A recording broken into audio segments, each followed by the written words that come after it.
I have been working in a Target for a long time. We face all kinds of customers every day, from the over-demanding dad to nagging kids. We try to manage everyone with a smile. But some customers turn out to be completely different from what they appear in the beginning. It was a boring Tuesday night and I was cleaning the store. It was near closing hours when I noticed a woman standing in front of a shelf full of toilet paper. She was nodding her head from left to right and talking to herself in a very weird manner. I was stunned to see her behave like that. I stopped working and stood there in awe. She suddenly turned back and said, "Melissa, don't you have work to do?" I am sorry, ma'am." I turned around awkwardly and started mopping the floor again. It took me a second to realize what just happened. Wait a minute, how did she know my name? I don't even know her, and I'm pretty sure this is the first time we are meeting in person. I looked at her with a confused face and said, "Ma'am, how do you know my name?" She didn't reply, just stood there like before. I went to her and touched her shoulder when she suddenly broke free from her transient state and looked at me as if this is the first time she's seen me. "Can you please tell me where I will get the toilet paper?" "Ma'am, you are standing right next to them." She looked up at the stacked rolls of toilet paper and got extremely embarrassed. I could see in her eyes that, all this time standing there, she didn't even notice these rolls. It was as if, all this time, she was in a different world. I asked her again, "Ma'am, you didn't tell me. How do you know my name?" "What? I don't know your name. What are you saying? You just called me by my name. I don't even have a name tag." "Ma'am, are you feeling all right?" Yeah, I'm just going to finish shopping and go home. I am sorry if I startled you." The woman grabbed some toilet rolls and threw them in her cart. I could tell from her body language that she is aware of her weirdness, and she is trying to hide something at the same time. As soon as she went out of my sight, I felt the urge to keep an eye on her. I secretly followed her. She walked past the hardware section and went to the clothing department. At that moment, there were hardly 3 to 4 people in the store. The clothing section was completely empty. The woman was going through boys' t-shirts like a normal person. I started organizing the shelves nearby and observed her with the corner of my eye. 3 minutes went by and she didn't do anything weird like before. I kind of lost my interest, thinking it was all just a coincidence. I might have taken 5 to 6 steps when I heard a chuckle. As I looked back, I met with a disgusting sight. She was pulling her own hair and chewing it like crazy. The way she was eating her own strands of hair made me shudder in disgust. Saliva was drooling from her mouth and her eyes were moving around like crazy. I couldn't wait and watch her going on like this. I rushed to the counter and called my coworker explaining this emergency situation. By the time I reached near the counter, I saw other customers leaving and Paul locking the main entrance. "Don't! There's someone in here!" "What? Tell them we are past closing hours." "No, you are not getting it. There's something very wrong with her. You need to come with me." The usual routine was to lock the main entrance after 10 p.m. and leave for home using the back door. Paul and I have worked many shifts together, and we were the ones who left the store last. I escorted him to the clothing section where I saw the woman last time. There was no one else in the store, and Paul was getting anxious to leave as well. "What is it, Melissa? There's no one here." "No, I just saw her right here. She was eating her own hair. I'm telling you, there was something wrong with her." "Look, I don't have time for all this. Let's make a quick round around the store and leave. I have a date to go to." We started searching the store. Paul was walking casually while I searched for that woman frantically. I even called out to her, "Ma'am, where are you? We are about to close the store. Please come out." But no sign of her. We came back to the entrance. I still couldn't shake off that memory of seeing her chewing her hair when I heard a gasping sound. My eyes went to Paul, who was standing right beside me. I noticed his face turning pale with an unknown fear. His eyes were stuck at something ahead of us. As I followed his eyes, I found that same woman standing in front of us. But this time, there was definitely something wrong with her. Her eyes were turned inside her head, revealing the white area. It was so scary for that moment, it felt like she had no eyeballs. She was breathing heavily while making a groaning sound. I whispered to Paul in a low voice, "She's the one I was talking about." Paul took a step ahead and said in a fumbling voice, Ma'am, are you all right?" Should we call for an ambulance?" She didn't reply and then smiled at us in the eeriest way possible.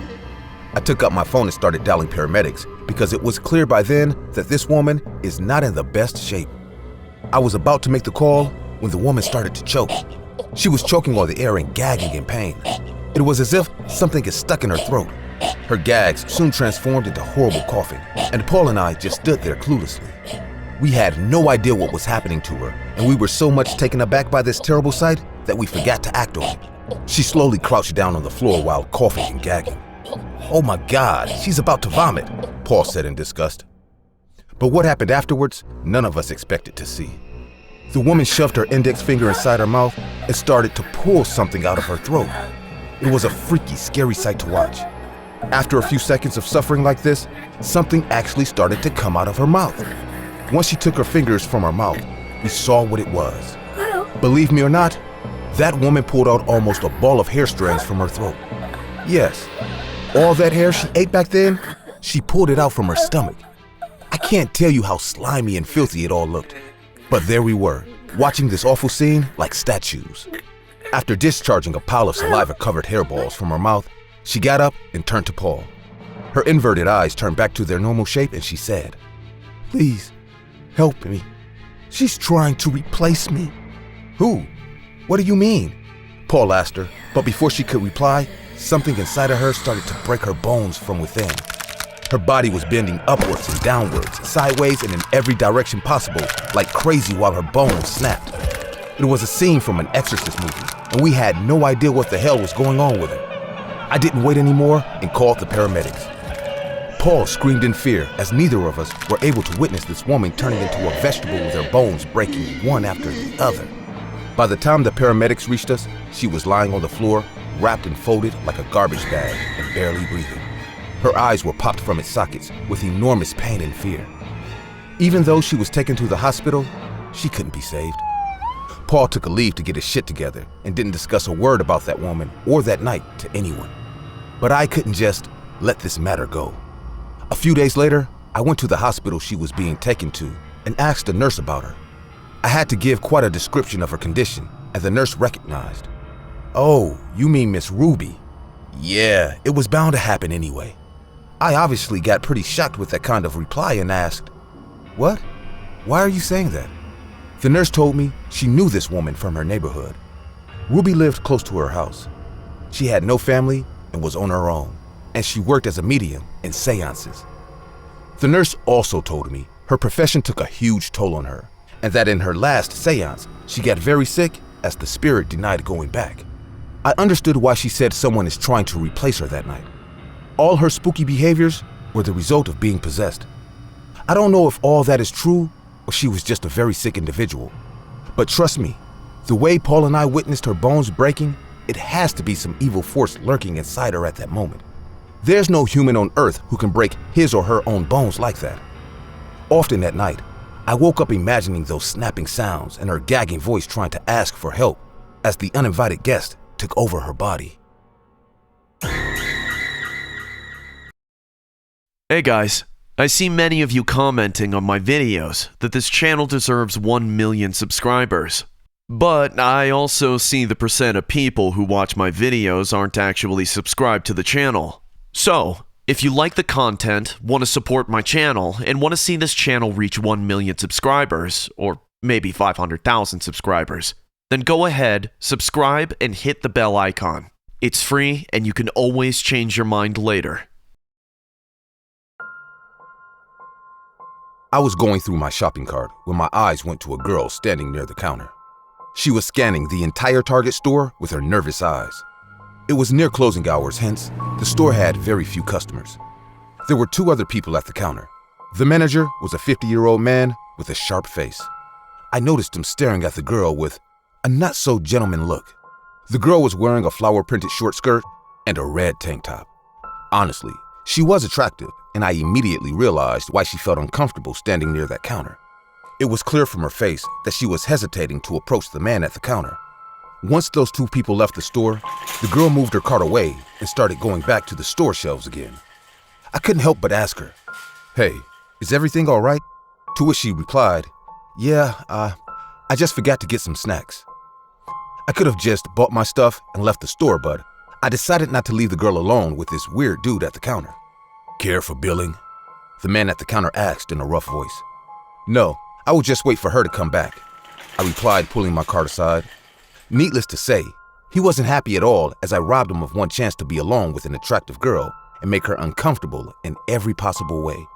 I did what I felt I should have done for my sister if she was in place of that girl. After waiting 10 minutes when the girl didn't come back, I started to look for her. I went straight to the snacks area where the girl mentioned, making a check, but there was no one. Standing in the empty passage, I was wondering if she left using the back door out of panic, when suddenly I noticed her cart parked at the end of the passageway. Why did she leave her shopping cart like this? I looked here and there, but didn't see her. I started searching for her in the empty store. Light rain was going outside, and the murmur of thunder hinted towards an upcoming storm. I was already late, so when I didn't find her after searching for almost 15 minutes, I gave up. I was heading back towards the counter when a huge lightning struck nearby and the power went out. The storm has begun.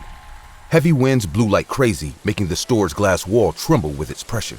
Hello? Anybody? I took out my phone and turned on the flashlight. I heard a soft whimper behind me and turned back right at that moment. The girl was standing there.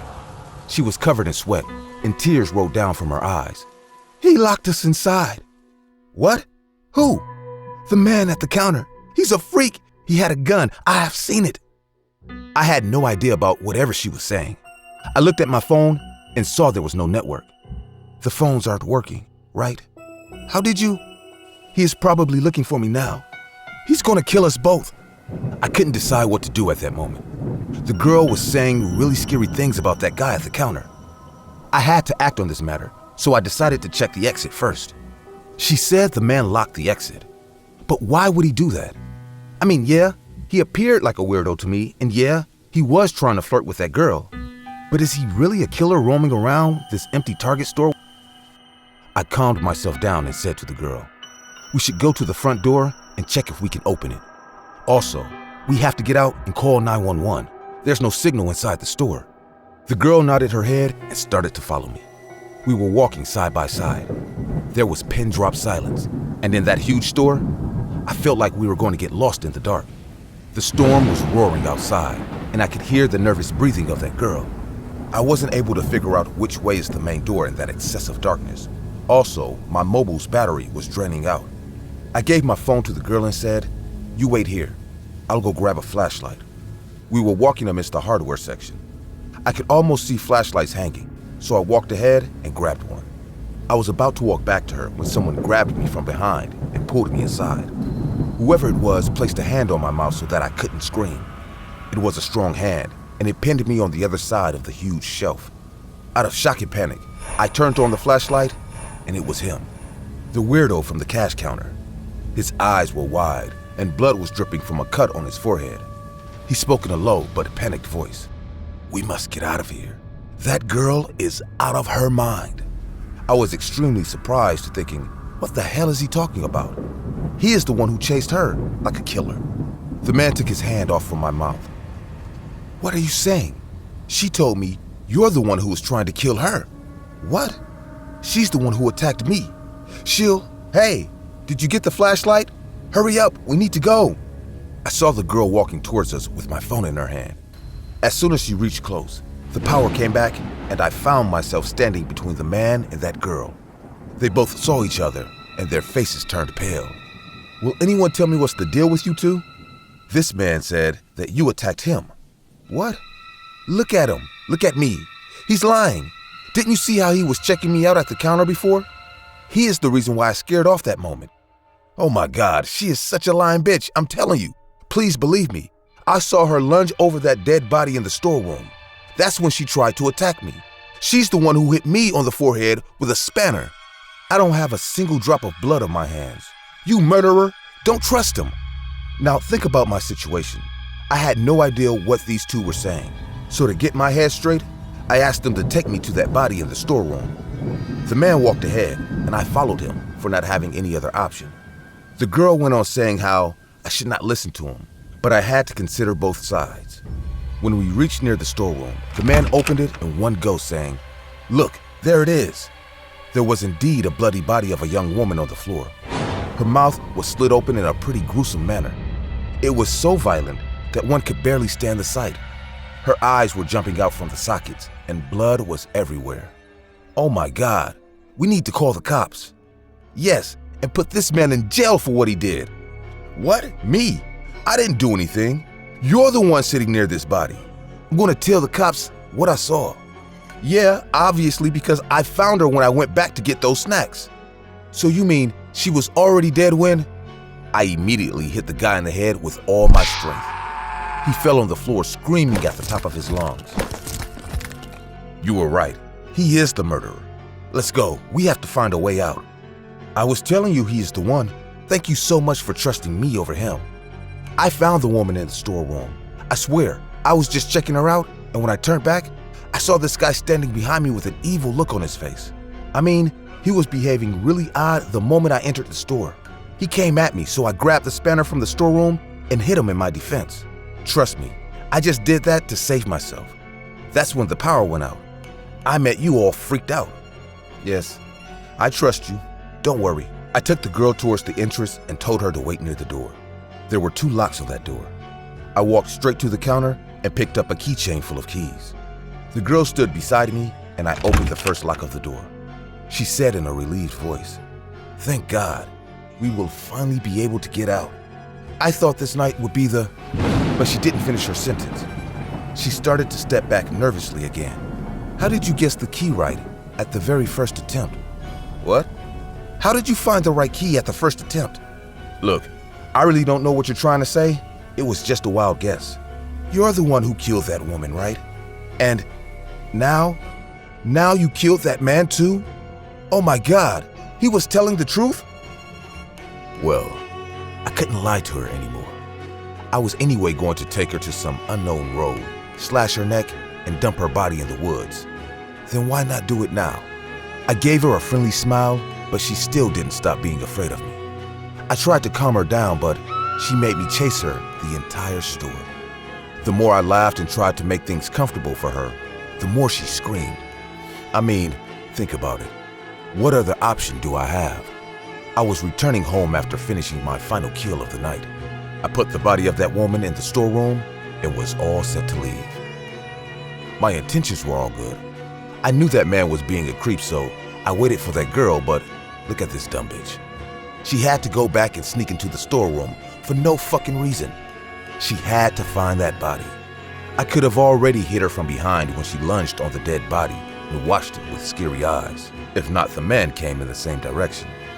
I hid behind the shelf and watched that entire drama unfold. None of them had a single idea that I am the predator, and they were my prey. But no regret. 3 kills instead of 1? Not bad, huh? All I have to do now is dump these 3 bodies inside that storeroom, then destroy the security footage and drive home. Can't wait to finally enjoy a long shower with a glass of wine before going to bed tonight.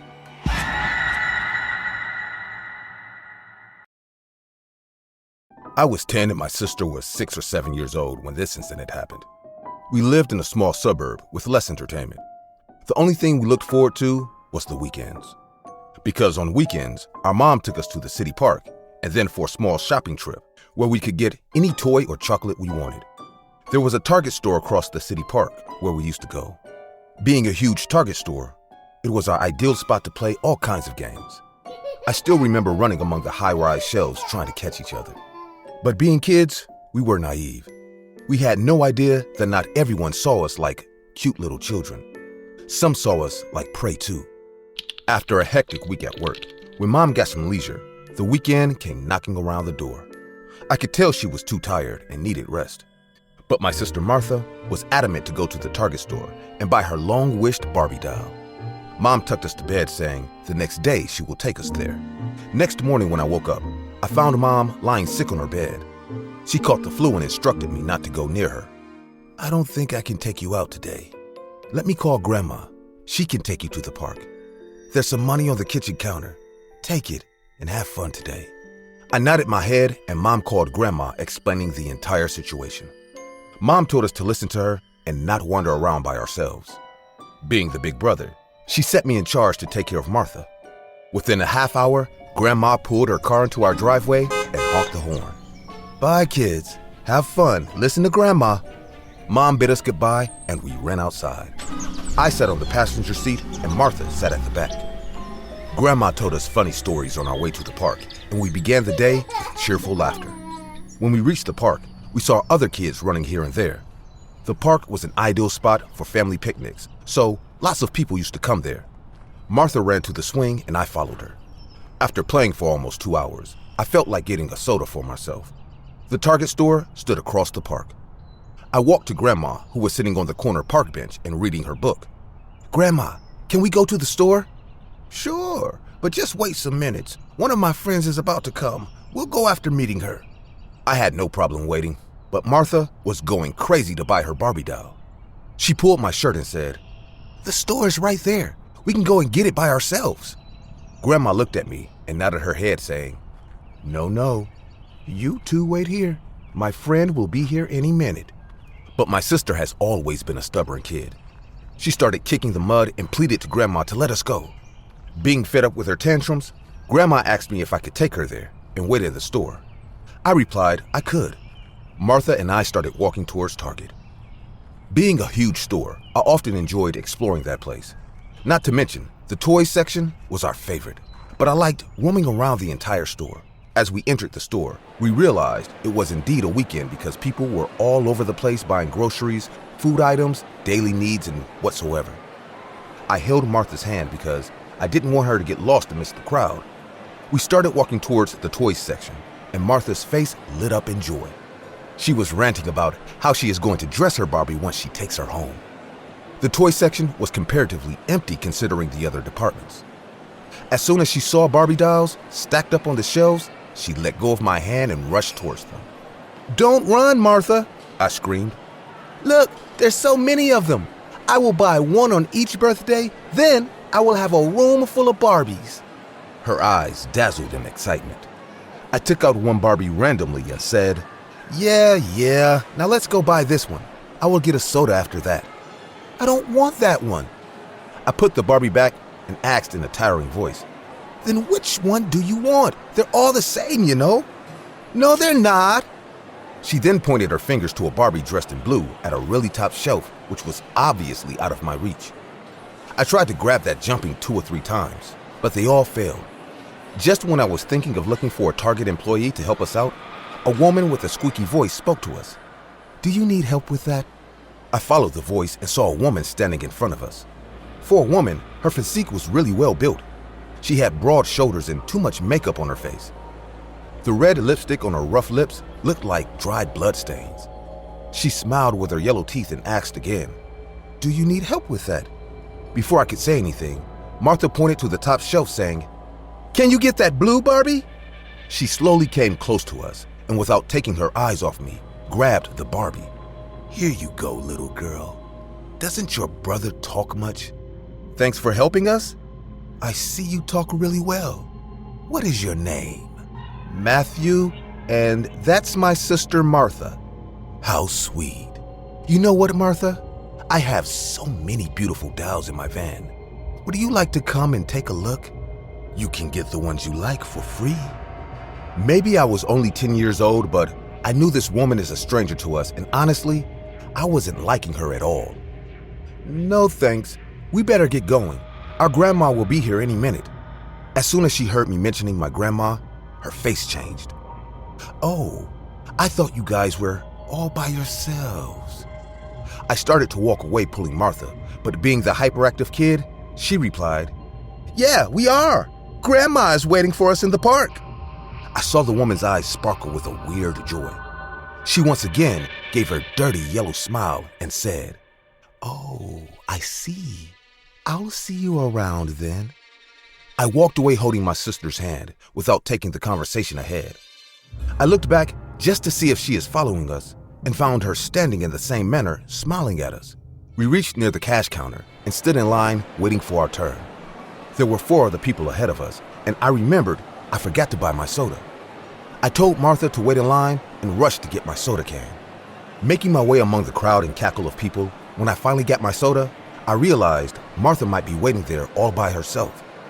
I was walking fast to the cash counter when a hand grabbed my shoulder. I turned around and saw Grandma. "Where's your sister?" she asked. I told her she is waiting for me near the cash counter. We both went there, but Martha wasn't there. Grandma and I both started to panic and informed the woman at the counter about my sister's sudden disappearance.